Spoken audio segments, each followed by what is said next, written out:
Hello there, and welcome to my channel.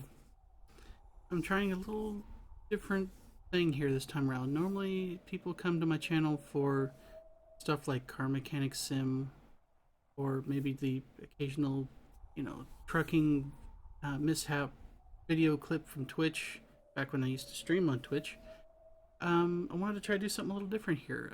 This may end up as a one-off. This could be a series. Hard to tell.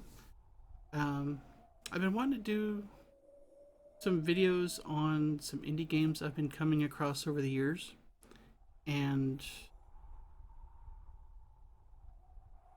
why not start with this one? It's kind of got a bit of a cult following, sort of. I found it through, I want to say, like Loading Ready Run or some other group that was showing off a game like this. And the whole concept is, no matter what happens, you have like 20 minutes to play the game. Because the Rapture is coming, and you're going to be forcibly removed from, in this case, this nice looking field that we're going to be wandering around in. And we're going to be listening to some excerpts from different H.P. Lovecraft stories, and depending upon how we play the game, we could try listening to different things, but I'm just going to pick one in particular that shows up, and then just kind of follow that same path, so I can show you guys what the game does over that course of that 20 minutes. So yeah, let's get started.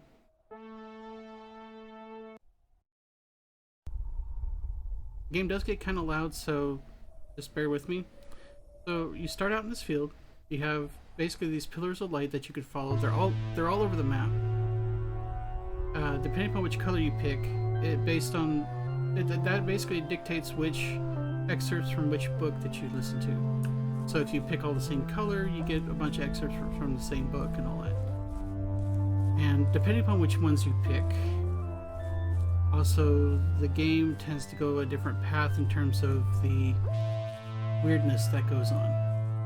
So our main antagonist here, if you want to call it that, not really an antagonist, it's just there. He's slowly moving down. You can kind of see the screen where he's just kind of getting a little bit bigger as time goes on. You'll see, this game's going to get pretty bonkers at the end of the gameplay. Or the gameplay loop, as I want to call it, because you can play this multiple times to get different endings. They all end the same way, but you get the different, well, you'll see. We're just gonna, for the sake of simplicity, we're gonna follow these little yellow towers, or yellow pillars. You see this nondescript looking little bit of geometry up here, and you're like, huh, what's this all about? The natural leadership, which with my uncle procured the instruments from the laboratories of Brown University and the Cranston Street Armory, and instinctively assumed direction of our venture, was a marvelous commentary on the potential vitality and resilience of a man of 81. Elihu Whipple had lived according to the hygienic laws he had preached as a physician, and but for what happened later, would be here in full vigor today. They're not very long. I mean, some of them are longer than others, but as you get to one pillar and listen to a segment, you can look around and see where the next pillar comes up, and you can just basically run to it and thank the gods if that. What I heard in my youth about the shunned house was merely that people died there in alarmingly great numbers. That, I was told, was why the original owners had moved out some 20 years after building the place. It was plainly unhealthy, perhaps because of the dampness and fungus growth in the cellar, the general sickish smell, the drafts of the hallway, or the quality of the well and pump water. Okay, off to the next one. And apologies for the view, Bob. There's really no configuration options in terms of like turning that off or adjusting the volume of the voices. I had to go through like a test recording with this to see how loud the voices were going to get, and it was going into the yellow, so I had to tweak it and start over. In short, it seemed to my uncle and me that an incontrovertible array of facts pointed to some lingering influence in the shunned house, traceable to one or another of the ill-favored French settlers of 2 centuries before, and still operative through rare and unknown laws of atomic and electronic motion. The possessed an abnormal affinity for outer circles of entity, dark spheres which for normal folk held only repulsion and terror. Their recorded history seemed to prove. Spooky, huh? I do have his collected works, and yes, the guy was pretty much a racist shitbag at the time, but that being said, he did write some very, well, let's just say, weird horror stories. To declare that we were not nervous on that rainy night of watching would be an exaggeration both gross and ridiculous. We were not, as I've said, in any sense childishly superstitious, but scientific study and reflection had taught us that the known universe of 3 dimensions embraces the merest fraction of the whole cosmos of substance and energy. In this case, an overwhelming preponderance of evidence from numerous authentic sources pointed to the tenacious existence of certain forces of great power, and so far as the human point of view is concerned, exceptional malignancy. As you can see, we were just over there briefly. And these guys, these additional bits of map geometry weren't there before. Things seem to be subtly shifting as we go along. We no more turn our back and look around, and all of a sudden, yeah, things start changing very quietly. Such a thing was surely not a physical or biochemical impossibility in the light of newer science, which includes the theories of relativity and intraatomic action. One might easily imagine an alien nucleus of substance or energy, formless or otherwise, kept alive by imperceptible or immaterial subtractions from the life force or bodily tissues and fluids of other or more palpably living things into which it penetrates, and with whose fabric it sometimes completely merges itself. It might be actively hostile, or it might be dictated merely by blind motives of self-preservation. In any case, such a monster must of necessity be in our scheme of things an anomaly, and an intruder whose extirpation forms a primary duty, with every man not an enemy to the world's life, health, and sanity. Well said.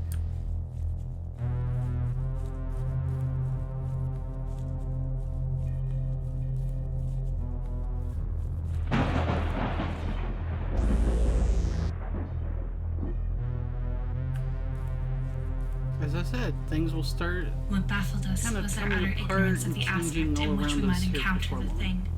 No same person had ever seen it, and few had ever felt it definitively. It might be pure energy, a form ethereal and outside the realm of substance. Or it might be partly material, some unknown and unequivocal mass of plasticity, capable of changing at will to nebulous approximations of the solid, liquid, gaseous, or tenuously unparticled states. The anthropomorphic patch of mold on the floor, the form of the yellowish vapor, and the curvature of the tree roots in some of the old tales all argued at least a remote and reminiscent connection with the human shape. But how representative or permanent that similarity might be, none could say with any kind of certainty. I mean, it really doesn't matter. I mean, the game, like I said, ultimately, you could go and just completely mix the different colors. You don't have to stick to one particular one. Kind of the beauty of this game, because, like I said, no matter what, you're gonna end up with the same thing. So there's the red one. I know the white one's on the other side there, so go poking around over here to see if we could see anything. And like I said, once again, sorry about the view, Bob. Nothing can be done about it right at the moment. Thankfully, the game's relatively short. If anybody gets motion sick, it's, you know, apologies, basically.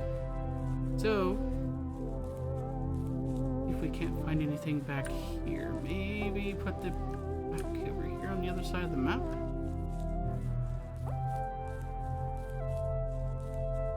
I mean, worst case, we could always just go with some of the others. I just like to try to keep it, you know, just try to, oh, there it is.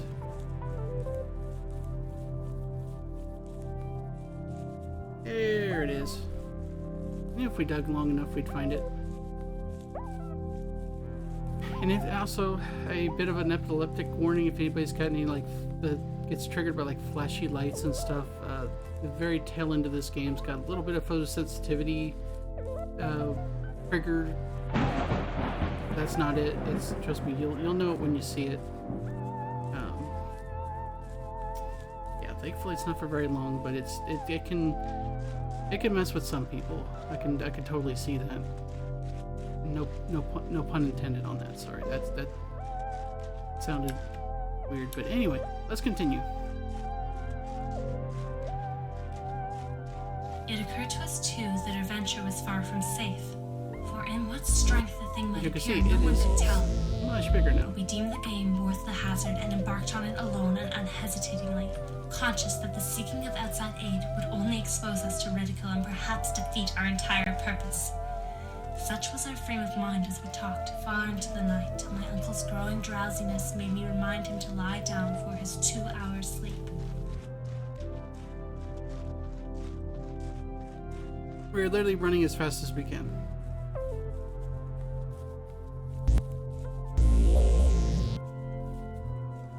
He had, he said, floated off from a very ordinary series of dream pictures into a scene whose strangeness was related to nothing he had ever read.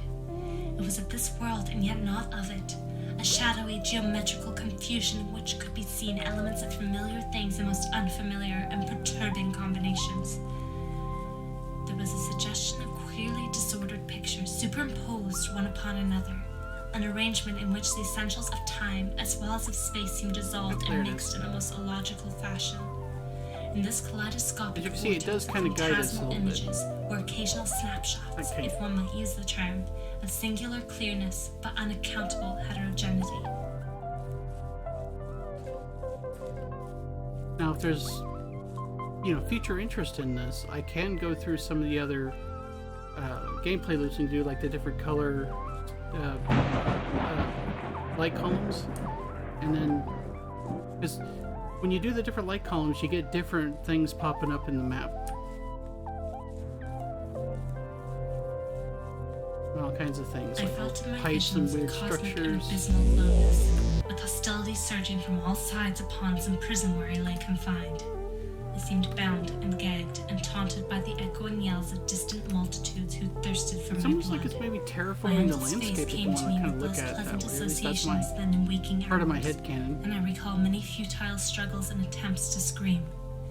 It was not a pleasant sleep, and for a second I was not sorry for the echoing shriek which clove through the barriers of dream and flung me to a sharp and startled awakeness, in which every actual object before my eyes stood out with more than natural clearness and reality.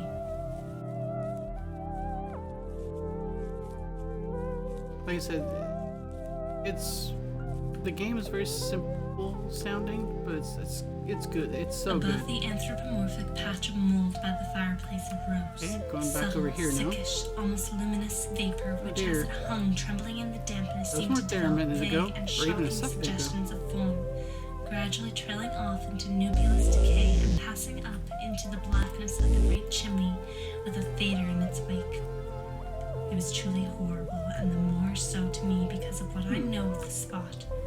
Refusing to flee, I watched it fade, and as I watched, I felt that it was in turn watching me greedily with eyes more imaginable than visible. What's all this then?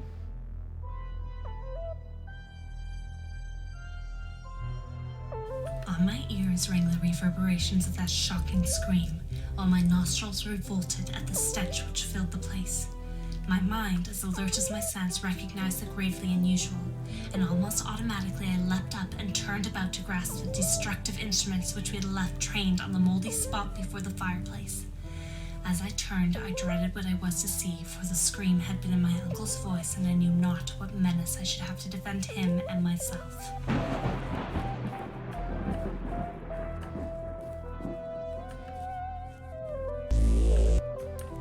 As you can see, it's steadily filling up more and more of the sky, because whatever this thing is,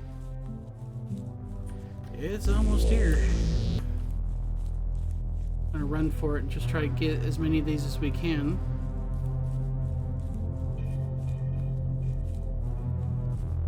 Once you start seeing the little flashy stuff on the screen, that's usually the sign that you're like within like the last, I don't know, like few minutes of the game. Because it's literally got like it's Think of it like whatever this is trying to, literally kick you out at that point. That's kind of like its way of Yet after all, the sight tapping on was the worse shoulder. than I had dreaded. There are horrors beyond horrors, and this is one of those nuclei of dreamable hideousness which the cosmos saves to blast an accursed and unhappy few. Out of the fungus-ridden earth steamed up a vaporous corpse light, yellow and diseased, which bubbled and lapped to a gigantic height in vague outlines half human and half monstrous, through which I could see the chimney and fireplace beyond. It was all eyes, wolfish and mocking, and the rugose insect-like head dissolved at the top to a thin stream of mist. I say I saw this thing, but it is only in conscious retrospection that I have ever definitely traced its damnable approach to form. And these At the time, it crazy was to straws me are getting only a ridiculous. seething, dimly phosphorescent cloud of fungus loathsomeness, enveloping and dissolving to an abhorrent plasticity the one object which all my attention was focused. That object was my uncle, the venerable Elihu Whipple, who with blackening and decaying features leered and gibbered at me, and reached out dripping claws to rend me in the fury which the horror had brought.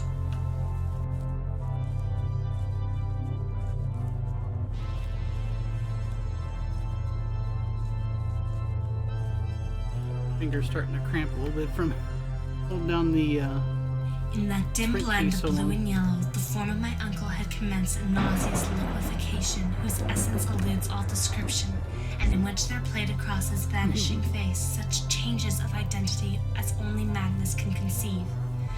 He was at once a devil and a multitude, a charnel house and a pageant. Lit by the mixed and uncertain beams, the gelatinous face assumed a dozen, a score, 100 aspects, grinning as it sank to the ground on a body that melted like tallow, in the caricatured likeness of legions strange and yet not strange. Ooh, look at that. There's some kind of cloudy mess over by the house now. That's no bueno. Wonder what that's all about.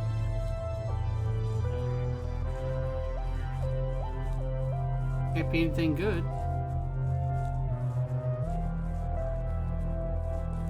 The rest is shadowy and monstrous. There was no one in the world I dared tell. Grey dawn unfolded wetly from the east, silhouetting the archaic hill, beckoning me to the place where my terrible work was still unfinished. My mind was made up, and taking my hat, I set out from home, where I bathed, The camera ate, shaking and is gave by amplifying the telephone head an bob. order for a pickaxe, spade, a military gas mask, and 6 carboys of sulfuric acid, all to be delivered the next morning at the cellar door of the shunned house. It's kind of taking on a bit of a reddish color now. That's ominous. See where this leads. At 11 a.m. the next day, I commenced digging. It was sunny weather, and I was glad of that. I was still alone, for as much as I feared the unknown horror I sought, there was more fear in the thought of telling anybody. My hands shook perceptibly, but still I delved after a while, standing in the large hole I had made.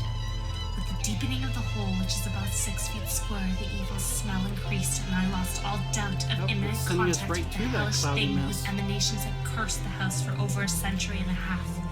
I wondered what it would look like, what its form and substance would be, and how big it might have waxed through long ages of life-sucking. Suddenly, my spade struck something softer than earth. I shuddered and made a motion as I if don't know to who you climb got out to of do the the hole, which was now as deep voiceovers for as the my snippets, neck. but she did a pretty damn good job. They all do. They have like different people for doing the different lines of story. Okay. Thankfully, the gas is harmless, kind of. The surface I uncovered was fishy and glassy, a kind of semi-putrid congealed jelly which suggestions of translucency. The surface I uncovered was fishy and glassy, a kind of semi-putrid congealed jelly with suggestions of translucency. I scraped further and saw that it had form. There was a rift where part of I the had to get out of there substance because I couldn't folded see over. anything. The exposed area was huge and There's roughly another one or cylindrical, like a not? mammoth blue-white stovepipe doubled in two, its largest part some 2 feet in diameter. Still Still more I scraped, and then abruptly I leapt out of the hole and away from the filthy There it thing. is. Frantically, I'm stopping and tilting the heavy carboys and precipitating the corrosive contents one after another down the charnel gulf and upon the unthinkable abnormality of the most tightened elbow I had seen.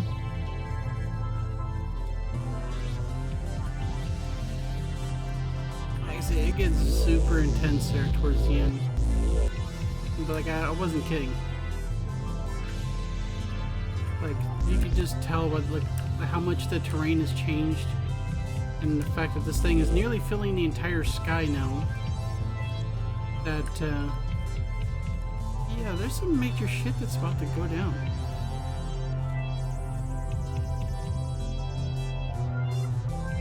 Good grief. I'm going. Games like TikTok, motherfucker.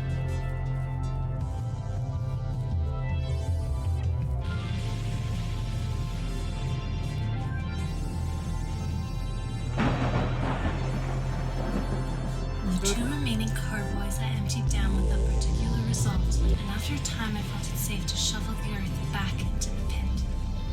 It was twilight before I was done, but fear had gone out of the place. The dampness was less faded, and all the strange fungi had withered to a kind of harmless, there we go. grayish powder which blew ash Like I said, along the sea. photosensitivity warning for anybody who One of Earth's gets triggered by, nethermost terrors had you know, perished this forever, kind of stuff. and if there be a hell, it had received at last the demon We seal are of an just unhallowed about out thing. of time. And as I patted down the last spadeful of mold, I shed the first of many tears with which I had paid unaffected tribute to my beloved uncle's memory.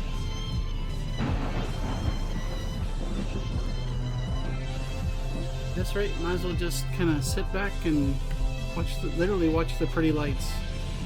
Or we can run around a little bit more. Well, it doesn't matter, because we're about to be ejected forcefully.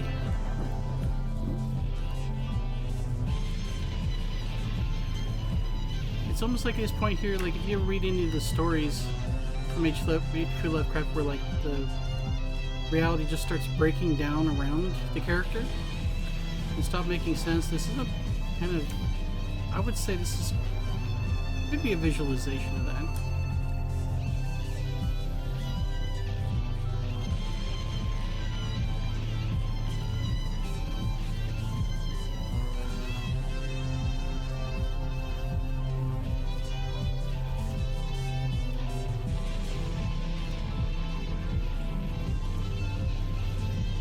Kind of wander around a bit because it's just going to get more and more intense on the screen, and then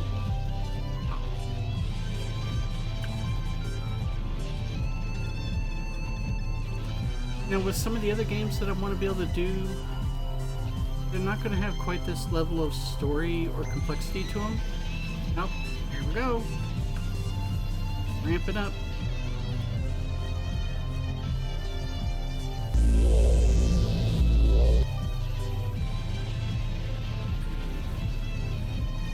This is going to tear encoding apart on the YouTubes. I can already tell.